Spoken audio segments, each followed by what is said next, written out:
చిరంజీవి గారు, పవన్ కళ్యాణ్ గారు, అలాగే రామ్ చరణ్ గారి కాంబినేషన్లో ఒక మల్టీ స్టారర్ని తెరకెక్కించే ప్రయత్నం చేస్తున్నానంటూ హరిశంకర్ గారు ఒక ఇంటర్వ్యూలో తెలిపారు. దానికోసం కథ కూడా సిద్ధం చేశాను అంటూ ఆయన తెలిపినటువంటి నేపథ్యంలో ఏంటి ఈ కాంబినేషన్ పట్టాలు ఎక్కుతుందా అంటే ఏం చెప్తారు?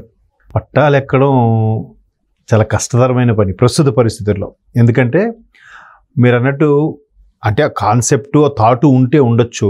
ఎందుకంటే గతంలో శంకర్ దాదా జిందాబాద్ లాంటి సినిమాలు చేసినప్పుడు అందులో శ్రీకాంత్ గారు, నాగబాబు గారు, తర్వాత ఒక సీన్లో ఒక పాటలో బన్నీ గారు అంటే గెస్ట్ రోల్లో కనపడడం వేరు. మెగా కుటుంబం మొత్తం కూడా కంప్లీట్గా ఒక సినిమాలో అంటే గెస్ట్ రోల్ కాకుండా మల్టీ స్టారర్ లాగా ఆ చిత్రాన్ని తెరకెక్కించడం వేరు. మల్టీ స్టారర్గా అంటే ఖచ్చితంగా ఇప్పుడప్పుడే అయ్యే పని కాదనిపిస్తుంది. ఎందుకంటే పవన్ కళ్యాణ్ గారు ఎంతో ప్రతిష్టాత్మకంగా తీసుకున్న సినిమాలే ఇంకా పెండింగ్లో ఉన్నాయి. ఇప్పుడు ఇదే హరీష్ శంకర్ గారితో ఏంటి గ్లాస్ మీద ప్రోమో కూడా వచ్చింది. ఏంటది ఉస్తాద్ భగత్ సింగ్. అది ఎన్నికల ముందు ఆ ప్రోమో కూడా బాగా హిట్ అయింది. ఎందుకంటే గ్లాసే అని తీసేకు అది పగిలితే ఆ ముక్క గుచ్చుకుంటే చాలా ప్రబంధం సృష్టిస్తుంది అన్నట్టుగా ఏదో పెట్టారు. పగిలే కొద్దీ పదునెక్కుతుంది కదా, అదే మంచి భావం ఏదో పెట్టారు. తర్వాత ఇంకో డైలాగ్ కూడా చెప్పారు ఆయన. అంటే 100 మంది ఆయన వెనకొండం కాదు, ఈ 100 మందికి కూడా మా ముందు ఒకడు ఉన్నాడనే ధైర్యం నింపడం అనేది గొప్పదని ఇది ఒక డైలాగ్ చెప్పారు. అంతకుముందు ఆచార్య సినిమాకి హరీష్ శంకర్ గారు ఆయన ఆచార్య సినిమా ఇంటర్వ్యూలో.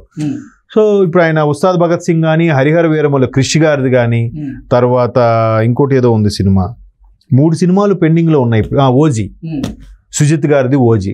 ఈ 3 అన్ని స్టార్ట్ అయ్యి ఆగిపోయి ఉన్నాయి. వీటన్నిటిలో కూడా ఉస్తాద్ భగత్ సింగ్ కొంచెం పోస్ట్ ప్రొడక్షన్ వర్క్ ఏదో ఉందంట, దానివల్ల ఆగిపోయింది. అది కాక పవన్ కళ్యాణ్ గారు కొన్ని సీన్స్ యాక్ట్ చేస్తే సినిమా అయిపోయినట్టే. దానికే ఇప్పుడు రిలీజ్ అయితే బాగుందని ఫ్యాన్స్ ఒకవైపు, మరోవైపు ప్రేక్షకులు కూడా అరే డిప్యూటీ సీఎం గారి సినిమా కదా అనే తలంపులో ఉన్నారు. కానీ అదే ఇప్పుడు పట్టాలెక్కే పరిస్థితిలో లేదు. హరిహర వీరమల్లు కూడా ఒక హాఫ్ సెషన్ అయిపోయింది, ఇంకో హాఫ్ సెషన్ ఉంది. ఓజీ కూడా ఆల్మోస్ట్ ప్రీ ప్రొడక్షన్ వర్క్ అయిపోయింది, కొన్ని పవర్ఫుల్ సీన్స్ తీసేశారు. ఇంత నేపథ్యం ఇలాంటి పరిస్థితుల్లో పవన్ కళ్యాణ్ గారికి అంత గడువు ఆ టైము నిడివి దొరికే పరిస్థితిలో లేరు. ఒకవేళ చేసినా అరే ఈయన ఎన్నుకున్నది డిప్యూటీ సీఎంగా ఉండి మాకు పరిపాలిస్తాడు అనుకుంటే ఈయన సినిమాలు చేసుకుంటున్నాడా అంటారు. రెడీగా ప్రతిపక్ష వాళ్ళు ఉన్నారు. సో ఇటువంటి నేపథ్యంలో ఆయన చేయాలని ఉద్దేశం ఉన్నా టైం అడ్జస్ట్ చేసుకున్నా చేయలేడు. అంటే మెగా ఫ్యామిలీకి విపరీతమైనటువంటి ఫ్యాన్ ఫాలోయింగ్ ఉంటుంది. మెగాస్టార్ గారికి సపరేట్ ఫ్యాన్ బేస్ ఉంటే పవర్ స్టార్ గారికి కూడా సపరేట్ ఫ్యాన్ బేస్ ఉంటుంది. ఈ నేపథ్యంలోనే వారి ఫ్యాన్స్ అందరూ కూడా వీళ్ళు ముగ్గురిని ఒక సినిమాలో చూస్తే బాగుండు అని ఎప్పటి నుంచో కోరుకుంటున్నటువంటి నేపథ్యంలో దాన్ని దృష్టిలో పెట్టుకొని హరీష్ శంకర్ గారు ఒక స్టోరీ కథ రాసుకోవడం, ఒక లైన్ అనుకోవడం, ఆ లైన్ని ఆయన డెవలప్ చేసుకోవడం, ఇవన్నీ చూసాం మనం. ఈ నేపథ్యంలో వారి ముగ్గురిని ఒప్పించి ఈ సినిమాని పట్టాలెక్కించగలరా అంటే ఏం చెప్తారు? ఇది అయితే మీరు అన్నట్టు మెగా కాంపౌండ్ నుంచి ఇటువంటి సినిమా రావాలని ఫ్యాన్స్కి ఉంది. మెగా కాంపౌండ్లో కూడా ఇటువంటి చర్చలు వచ్చాయండి. ఎందుకంటే మనం ఒక 4-5 ఏళ్ళ కిందట చూస్తే మనం అనే సినిమా వచ్చింది అక్కినేని వారి ఫ్యామిలీ కోసం. దాన్ని చాలా చక్కగా నాగేశ్వరరావు గారు, నాగార్జున గారు, నాగ చైతన్య గారు క్లైమాక్స్లో అఖిల్ గారిని కూడా ఇంట్రడ్యూస్ చేస్తూ ఆ సినిమాని బాగా హిట్ కూడా అయింది. సినిమా నాగేశ్వరరావు గారు చివరి సినిమా అనుకుంటా. సో అట్లాగే మెగా కాంపౌండ్ నుంచి కూడా ఒక సినిమా వస్తే బాగుంటుంది అనే ఫీలు ఇప్పుడిప్పుడు వస్తున్న దర్శకులకి ఉంది. అండ్ మోర్ ఓవర్ చాలామంది మీరు అన్నట్టు చిరంజీవి ఏదైతే fan base, Pawan Kalyan fan base కూడా కోరుకుంటున్నారు. ఎందుకంటే ఇప్పుడు వచ్చిన యంగ్ డైరెక్టర్స్ అందరూ కూడా ఒకప్పుడు చిరంజీవి గారు, పవన్ కళ్యాణ్ గారి సినిమాలు చూసి ఇన్స్పైర్ అయ్యి ఇండస్ట్రీలోకి వచ్చిన వాళ్ళే. అలాగే హరీష్ శంకర్ కూడా అలాగే వచ్చిన వ్యక్తి అని కూడా చాలా సందర్భాల్లో చెప్పారు ఆయన. సో ఆయన ఒక లైన్ అనుకున్నారు ఇప్పటికే. బట్ అది ఎప్పుడు పట్టాలు ఎక్కుతుంది అనేది మాత్రం చాలా కష్టతరమైన పని. అది ఇంకెప్పుడు జరుగుతుంది అనేది చెప్పలేం. మేబీ చిరంజీవి, రామ్ చరణ్ అంటే ఆల్రెడీ ఆచార్య లాంటి సినిమాలు వచ్చాయి. లేదు అట్లాంటి సినిమాలు తీసినప్పుడు మధ్యలో ఒక పవర్ఫుల్ సీన్, ఇప్పుడు గతంలో కొన్ని క్యారెక్టర్లు ఎంటర్ అయితే అక్కడ నుంచి స్టోరీ మారిపోయే పరిస్థితులు ఉంటాయి. అట్లాంటి జస్ట్ ఒక పవర్ఫుల్ సీన్ అయినా ఇంట్రొడ్యూస్ చేద్దాము అనే ఆలోచనలో కూడా ఉన్నారు. బట్ అది ఎప్పుడు జరుగుతుందని తెలియదు. లేదా మళ్ళీ ఆచార్య టైప్లో రామ్ చరణ్ గారు చిరంజీవి గారు కలిసి చేస్తే ఒక కీలకమైన రోలు జస్ట్ పవన్ కళ్యాణ్ గారితో షెడ్యూల్ కుదుర్చుకొని చేయించే ఆలోచనలు కూడా ఉన్నారంట. ఎందుకంటే రీసెంట్గా డిప్యూటీ సీఎం అయిన తర్వాత త్రివిక్రమ్ గారు పవన్ కళ్యాణ్ గారిని కలవడానికి వెళ్ళారు. వెళ్తే అప్పుడు బయటకు వచ్చిన సమాచారం ఏంటంటే ఏవైతే పెండింగ్ సినిమాలు ఉన్నాయో వాటిని ఆయన డిప్యూటీ సీఎంగా మంత్రి శాఖలు నిర్వర్తించే సమయంలో ఉన్న కాస్త టైంని, అంటే ఆఫీస్ టైమింగ్స్ అయిపోయాక ఈవినింగ్ టైంలో కానీ నైట్ టైంలో కానీ, నైట్ 12 వరకు 1 గంట వరకు షూట్ చేసేసైనా ఆ మిగతా సినిమాలు పెండింగ్లో ఉన్నవి కొత్త ఒప్పుకోకుండా, కొత్త ప్రాజెక్టులకు వెళ్లకుండా పెండింగ్లో ఉన్నవైనా పూర్తి చేస్తే బాగుంటుంది అని ఈ సినిమాల తాలూకు ప్రొడ్యూసర్లు అందరూ కూడా త్రివిక్రమ్ గారిని పంపించి ఒకసారి మాట్లాడించే ప్రయత్నం చేశారన్నట్టు కూడా వార్తలు వచ్చాయి. దాంట్లో వాస్తవం ఎంత ఉందో తెలియదు కానీ, సో అట్లా ఏమైనా ఆయన ఆఫీస్ అవర్స్ అయిపోయాక గెస్ట్ రోల్ గానో లేదా కీలకమైన పాత్ర పోషించేలాగా ఏవైనా చేస్తే గనుక అప్పుడు మీరు అన్నట్టు రామ్ చరణ్ గారు, చిరంజీవి గారు, పవన్ కళ్యాణ్ గారు ఒక స్క్రీన్ మీద కనబడే పరిస్థితులు ఉండొచ్చు. బట్ దానికి చాలా టైం పట్టేస్తుంది. ఇప్పుడు సినిమా కూడా చూసారా మీరు, ఏ సినిమా తీసుకున్నా 3 నెలల్లో పూర్తయ్యే పరిస్థితి లేదు. అది ఎవరిదైనా, ఖాళీగా ఉండేవాళ్ళైనా బిజీగా ఉండేవాళ్ళైనా ఒక్కొక్క సినిమా సంవత్సరం పట్టేస్తుంది. ఏ జోనర్లో సినిమా తెరకెక్కించాలని హరీష్ శంకర్ ప్రయత్నం చేస్తున్నారు? అంటే హరీష్ శంకర్ గారిది ఎప్పుడు కూడా ఒక సోషల్ ఎలిమెంట్తో పాటు, ఇప్పుడు ఉస్తాద్ భగత్ సింగ్ కూడా ఒక సోషల్ ఎలిమెంట్ని తీసుకొని తెరకెక్కించారని చెప్పారు.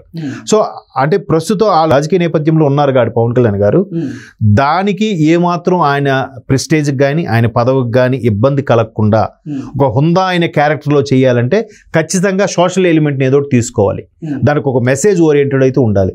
సో అటువంటి లైనే అనుకున్నారంట, ఒక సింగిల్ లైన్ అనుకున్నారు. బట్ ఇంకా దాన్ని డెవలప్ చేయలేదు. ఎందుకు డెవలప్ చేయలేదంటే ఒకవేళ వినిపించిన సరైన ప్రొడ్యూసర్ ముందుకు వచ్చిన దీనికి ఎలా పట్టాల మీద ఎక్కించడం ఎలాగా అవసరం లేదు. నిజంగా ఆ స్టోరీలు అని చెప్తే చిరంజీవి గారు, పవన్ కళ్యాణ్ గారి సినిమా అంటే డెఫినెట్గా కొణిదెల ప్రొడక్షన్స్లోనే ఉంటుంది. రామ్ చరణ్ గారే ప్రొడ్యూసర్, దాంట్లో డౌటే అవసరం లేదు.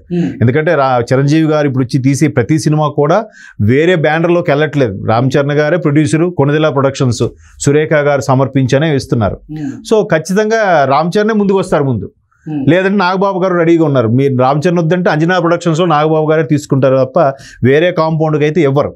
స్టోరీ లైన్ నచ్చి వీళ్ళు ముగ్గురిని ఒక దగ్గర ఒక 10 నిమిషాలు కూర్చోబెట్టినా చాలు, ముందు వీళ్ళతో సీన్లని తీసేస్తాం, మీరు కీ రోల్ ఏదైతే ఉందో దాన్ని మేము మిగతా టైంలో చేసుకుంటాము అని చెప్తే, చిరంజీవి గారు కానీ పవన్ కళ్యాణ్కి రిక్వెస్ట్ చేస్తే అన్నయ్య చేశారని చిరంజీవి గారు పవన్ కళ్యాణ్ గారు నో అన్న పరిస్థితి ఉండదు.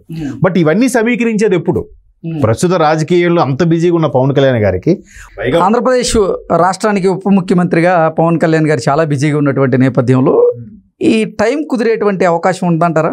గతంలో కూడా పవన్ కళ్యాణ్ గారు వారం రోజుల్లో 6 రోజుల పాటు నేను వర్క్ చేసినా కానీ 1 రోజు 2 రోజులు మిగిలిన సినిమాల మీద కాన్సన్ట్రేషన్ చేస్తానంటూ చెప్పినటువంటి నేపథ్యంలో కొత్త సినిమాలు ఒప్పుకునే దిశగా పవన్ కళ్యాణ్ గారు నిర్ణయం తీసుకుంటారంటారా?